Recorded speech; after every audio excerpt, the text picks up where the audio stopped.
प्रकाश चंद्र बीआईसीसी के कोषाध्यक्ष हैं। उन्होंने तय किया था कि माला नहीं लेंगे और जिसको माला पहनाना है वह राशि दे उसे जिला कांग्रेस कमेटी के खाते में भवन में बनाने के लिए देकर जाएंगे। इसी के मद्देनजर उनकी शताब्दी वर्ष में कांग्रेस पार्टी ने यह निर्णय लिया है। दिग्विजय सिंह ने कहा कि मैं समझता हूं कि उनके प्रति सही शब्द श्रद्धांजलि होगी। पूर्व सीएम दिग्विजय सिंह का बयान सामने आया है, जहां उन्होंने कहा कि प्रकाश चंद्र बीआईसीसी के कोषाध्यक्ष हैं। उन्होंने तय किया था कि माला नहीं लेंगे और जिसको माला पहनाना है वह राशि दे उसे जिला कांग्रेस कमेटी के खाते में भवन में बनाने के लिए देकर जाएंगे। इसी के मद्देनजर उनकी शताब्दी वर्ष में कांग्रेस पार्टी ने यह निर्णय लिया है।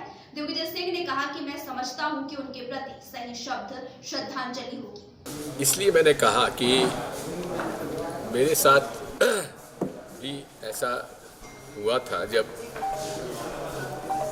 प्रकाश चंद्र जी सेठी एआईसीसी के कोषाध्यक्ष थे, तो उन्होंने तय किया हुआ था कि वो माला नहीं लेंगे और जिसको माला पहनानी है वो राशि दे और उसे वो जिला कांग्रेस कमेटी के खाते में भवन बनाने के लिए देके जाते थे।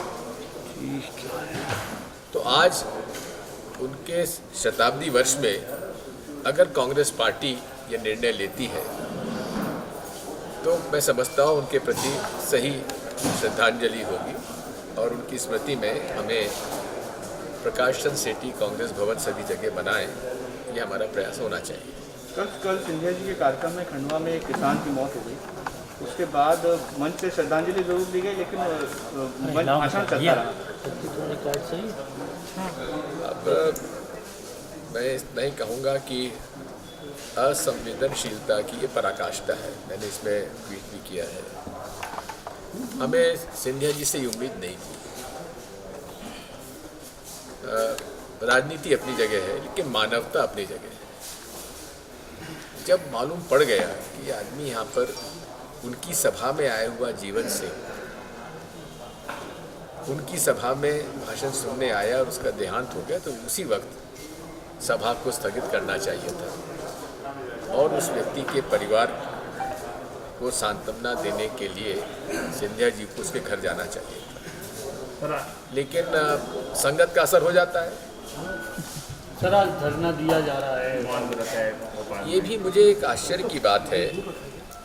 मैं नहीं जानता कि कमलनाथ जी ने किस संदर्भ में वो बात कही, लेकिन आज ये नाटक नौटंकी जो भाजपा कर रही है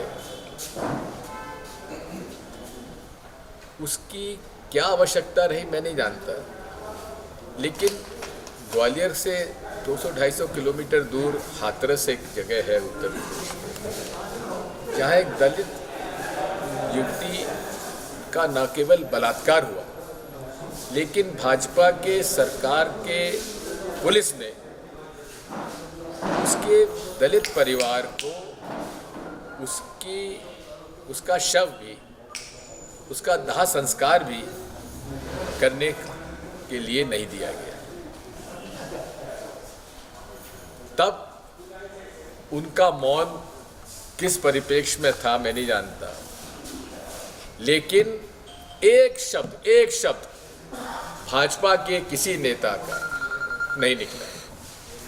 किसी क्रिकेटर की उंगली फ्रैक्चर हो जाती है तो नरेंद्र मोदी जी ट्वीट करते हैं, लेकिन उस दलित वाल्मीकि युवती के साथ बलात्कार हुआ, एफआईआर दर्ज नहीं हुई, झूठा उसको साबित करने के लिए फोरेंसिक रिपोर्ट एक हफ्ते बाद जो सौंप लिया गया उसके ऊपर से दे दी। तब भाजपा क्यों मौन थी? बलात्कारियों का क्यों समर्थन कर रही है? भाजपा के हाथरस के विधायक ने खुलेआम बलात्कारियों का क्यों समर्थन किया? इस पर शिवराज क्यों चुप रहे? इस पर पूरी भाजपा मध्य प्रदेश क्यों चुप रहे? क्यों सिंधिया जी चुप रहे?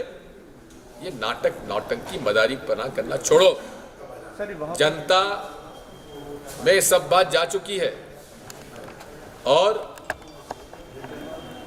घबराई हुई भाजपा